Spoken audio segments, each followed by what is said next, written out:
హే people, అందరూ ఎలా ఉన్నారు? నేనైతే చాలా బాగున్నాను. ఈరోజు మన వీడియో ఏంటంటే మా అమ్మమ్మ స్పెషల్ అయిన మిర్చి బజ్జీ రెసిపీని ఎలా చేసుకోవాలో చూద్దాము.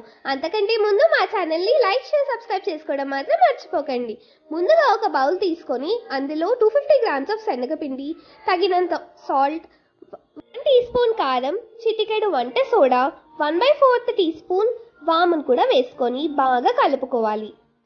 కొద్దిగా వాటర్ వేస్తూ బాగా కలుపుకోండి. ఒకటేసారి వాటర్ వేసి మిక్స్ చేశారంటే కన్సిస్టెన్సీ పర్ఫెక్ట్గా ఉండదు.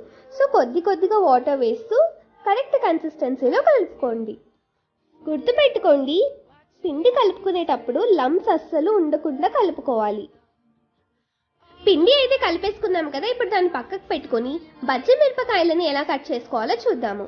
ఇప్పుడు బజ్జీ మిరపకాయలను తీసుకొని దాన్ని నీట్గా వాష్ చేసి చూపిస్తున్న విధంగా కట్ చేసుకోవాలి. కింద పార్ట్ అంతా తీసేసి మధ్యలో ఒక స్లిట్ చేసుకోవాలన్నమాట.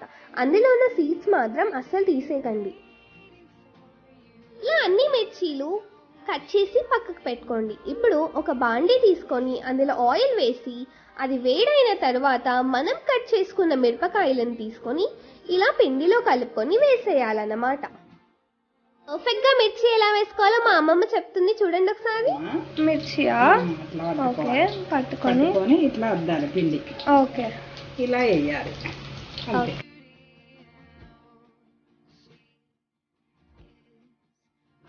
మిర్చి బజ్జీ వన్ సైడ్ ఇలా ఓపెన్ గా వేసుకోవడం వల్ల మిర్చి అనేది బాగా కుక్ అవుతుంది. మిర్చి బజ్జీ ఈ కలర్ లో వచ్చిన తర్వాత దీన్ని సర్వింగ్ ప్లేట్ లోకి వేసేసుకుందాము. ఇలాగే మిగిలిన మిర్చీలను కూడా వేసేసుకుందాము.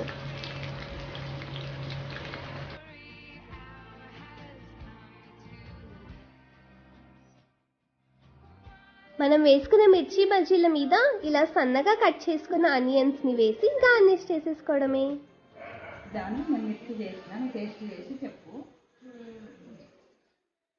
కలర్ఫుల్ గా ఉంది మిర్చి ప్లేట్ అయితే. నేను ఇప్పుడు టేస్ట్ చేస్తున్నాను. Taking this.